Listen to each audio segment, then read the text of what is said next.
Hello everyone. இந்த படம் உண்மை சம்பவத்தை வைத்து எடுக்கப்பட்ட படமாம். குழந்தை நட்சத்திரமாக தமிழ் சினிமாவில் அறிமுகமாகி தற்பொழுது முன்னணி நாயகனாக வலம் வருபவங்க தான் கமலஹாசன். நடிப்பை தாண்டி சில படங்கள் இயக்கியும் இருக்காங்க.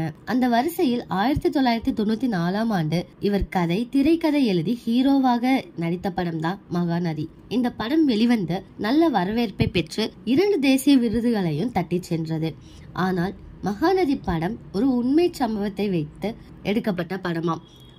இந்த படம் கமலஹாசன் வாழ்க்கையில் அவரது மகளுக்கு நடந்த உண்மை சம்பவத்தை வைத்து தான் எடுத்திருக்காங்களாம். இந்த விஷயத்த ஒரு பேட்டியில கமலஹாசனை கூறியிருக்காங்க. அதாவது கமலஹாசன் வீட்டில் வேலை பார்க்கும் ஒரு நபர் அவரது மகள்கள் இருவரையும் கடத்த முயன்றாங்களாம். அதை அறிந்து கடும் கோபமடைந்த கமல் அவர்களை கொலை செய்யவும் தயாராகியிருந்தாங்களாம். அந்த சம்பவத்தை தான் மையமா வச்சு இந்த படத்தை இயக்கியிருக்காங்க.